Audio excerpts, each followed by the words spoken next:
Albatta reja bilan qilingan ish o'z samarasini ham beradi, o'z mexanizmlariga ega bo'ladi va ayniqsa u xalqimiz bilan bamaslahat holda ishlab chiqilgan bo'lsa, albatta natijasi ham shu darajada yuqori bo'ladi. Aynan yangi O'zbekistonda amalga oshirilayotgan barcha islohotlar mana shunday strategik dasturlar asosida, strategik hujjatlar asosida, eng muhimi davlat dasturlari asosida amalga oshirilyapti. Xususan bu yil ham mana shu O'zbekiston 2030 strategiyasi doirasida 2026-yil uchun, ya'ni mahallani rivojlantirish, jamiyatni yuksaltirish yili uchun davlat dasturi loyihasi jamoatchilik muhokamasiga qo'yildi. Juda ko'plab 5 millionga yaqin ko'ruvlar bo'ldi. 22 mingdan oshiq xalqimizning takliflari asosida mana shu loyiha o'z maromiga yetkazildi va qabul qilindi. Davlatimiz rahbarining farmonlari bilan yana bir muhim hujjat, bu islohotlar dasturi ham ishlab chiqildi va qabul qilindi. Ikkala muhim hujjat mana shu 2026-yilda yangi O'zbekiston o'z oldiga qanday maqsadlar qo'yyapti, qaysi yo'nalishlarda bir vazifalarni belgilayapti degan savollarga umuman aniq bir javoblarni ko'rsatib beradi.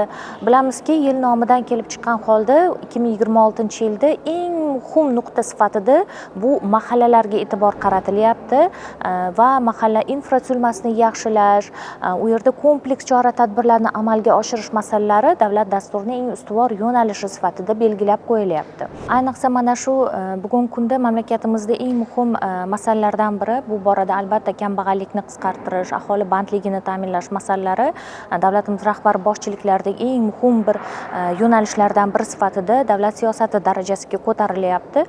Albatta davlat dasturida ham mana shu kambag'allikni qisqartirish yoki o'sha aholi bandligini ta'minlash borasida o'sha kasblarni rivojlantirish yoki yangi mehnat bozori arxitekturasini yaratish masalalari bo'yicha aniq bir vazifalar belgilangan. Xususan 1 millionga yaqin aholini bandligini ta'minlash uchun barqaror ish o'rinlarini yaratish, 260 mingdan oshiq oilani kambag'allikdan chiqarish va buni natijasida o'sha mamlakatimizdagi kambag'allik darajasini 208% ga tushirish yoki ishsizlik darajasini 4-6% ga tushirish masalalari ham o'zida aks etgan. Bu borada mana 7 ta hududda kasblar shaharchasini barpo etish yoki o'sha ishlab chiqarishni qo'llab-quvvatlash, tadbirkorlikni qo'llab-quvvatlash, aholi uchun muqobil ish o'rinlarini yaratish, eng muhimi kadrlar masalasiga alohida e'tibor qaratish, o'sha dunyoning eng rivojlangan davlatlarini bir modellarini mamlakatimizdagi kasbni rivojlantirish bir yo'nalishiga joriy etish, xususan o'sha Buyuk Britaniya, Shvetsariya, Janubiy Koreya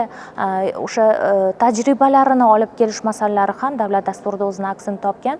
Shuningdek, bilamizki, partiyamizni Oliy Majlis Qonunchilik palatasidagi fraksiyasi a'zolari ishtirokida, hamkorligida mana shu dasturda belgilangan 59 ta normativ huquqiy hujjat loyihasini ishlab chiqish, xususan muhim islohotlar, strategiyalarga bag'ishlangan mana shu 10 dan oshiq normativ huquqiy hujjat loyihalarini ishlab chiqishda ham albatta saylovchilarimizni taklif va tashabbuslaridan kelib chiqqan holda ularni takliflari asosida takomillashtirish, maromiga yetkazib qabul qilish masalalari ham partiyamiz fraksiyasi oldida turgan muhim vazifalardan hisoblanadi. Albatta partiyamizning hayotiy dasturlari asosida albatta 2026-yil uchun davlat dasturini ham hayotga tatbiq etishda mamlakatimiz taraqqiyoti, xalqimiz farovonligiga hissa qo'shuvchi muhim dasturlar ijrosida ham o'zimizni hissamizni qo'shamiz deb o'ylayman.